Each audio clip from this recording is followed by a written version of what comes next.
Well, it's important to understand that errors in chromosomes, we all have 46 chromosomes, and when an embryo has one too many or one too few chromosomes, that's the most common error in embryos, and it leads to them not implanting or failing to generate a pregnancy.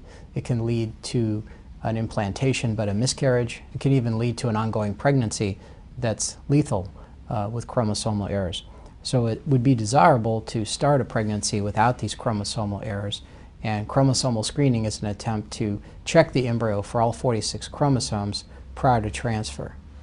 PGD was a term given to the testing we did for the prior 15 years, and really it involved testing for about 5 to 10 chromosomes as opposed to all 23 pairs. So it was partial chromosome screening, and it used a tool called FISH, which was rather imprecise at even measuring those chromosomes.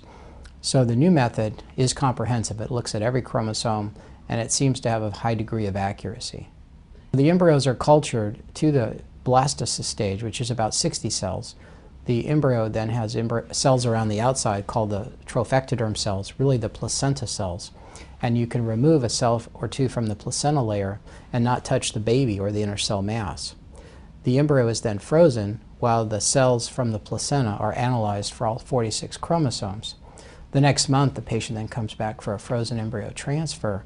And of course, embryos that are normal, and only those embryos, are chosen for replacement. The patient goes through the stimulation and has the egg retrieval, and then is done that month while we culture the embryos, test them, and freeze them. She then comes back the next month taking just estrogen and progesterone to prepare the uterine lining for a frozen embryo transfer, and at that point the screened embryos are replaced. There are actually studies separate from genetic testing showing that the uterus is more receptive in a frozen cycle because you're mimicking the natural cycle as opposed to a stimulated cycle where the patient's on loads of fertility drugs. It's a bit of a hormone storm. There's a lot of things happening that are abnormal and seem to lower the ability of the embryo to implant. So we think it's an advantage not only to put back screened and genetically normal embryos, but to put them back in the best possible uterus. Currently, we are suggesting it for patients that are 39 and older because advanced age puts them at risk for chromosomal errors. Patients who failed IVF before, and the question is, are they failing because their previous embryos were all genetically abnormal? We'd like to understand that. And then the third group would be patients who've had recurrent miscarriage, because most miscarriages, over 70%, are due to chromosomal errors. And again, screening the embryos would allow you to avoid those recurrent miscarriages. We have seen very high success rates in the 70% range. The more remarkable statistic, though, is that the success rates are uniform from young women under 35 up to and including age 42. So previously we always saw a marked decline in success as women aged.